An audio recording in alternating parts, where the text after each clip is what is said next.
So then my next question is to you, Mr. Hari. You spent some time reviewing this book, the book Small is Big. Can you share your initial thoughts on the book with our viewers? Yes, Tessie, let me just start by saying that, I have known Amit for nearly 15 years and have always found him inspiring. I think he has mastered the virtual cycle of thinking and acting. His thinking is derived from his actions, and his actions are driven by his thinking. And I believe there can be no other way. Thinking without action, I think, really lacks credibility. And action in the absence of thinking, is a clear case, a recipe for lack of excellence.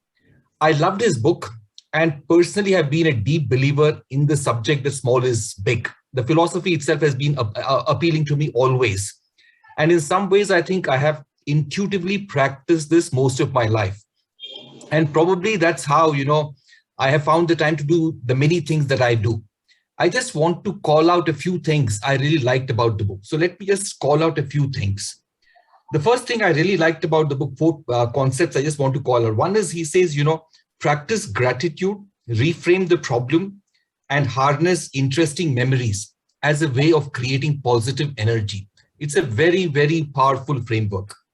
The other small thing he talks about is make your bed in the morning every day. That he is a practice in the Navy SEALs in the US, and he calls it out. And he explains it so beautifully. If you can't do the small things, you can't aspire to do the big things.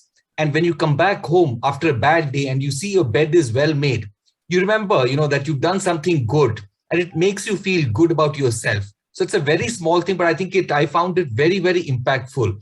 And I realized that if you can do that, really make your bed early morning every day well, that you're starting the day well, actually. The third one, which was really very powerful, was large teams create incrementalism. I like this a lot, which is they develop existing designs and ideas, whereas the small teams tend to disrupt. And as the teams grow in size, the innovation quotient in some way drops. Very, very powerful. In fact, I've also talked about this, which is that, in a startup, the innovation quotient is extremely high. And as the startup matures to become a bigger firm, it can probably lose its direction, lose the plot completely, and lose the ability to innovate. So I think, if even a larger company understands why it is losing out in innovation, it could try and see how it could replicate the idea of smaller teams working to drive innovation. I found that helpful as well.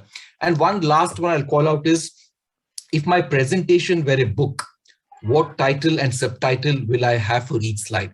Such a powerful thing, because, and all the four things that I'm talking about, I could deeply relate to myself. You can only talk about things that you relate to yourself. These were the four I related to maximum. So, when you're making a presentation, a pitch anywhere, if you can ask yourself in every slide, what, so what?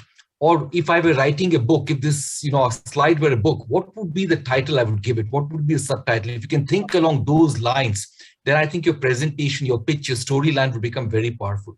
So these were my four big takeaways, and Amit has been a great friend. I've always found him an inspiration.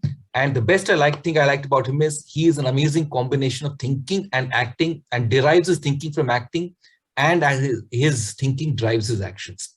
With that, it's back to you, Tassie. Thank you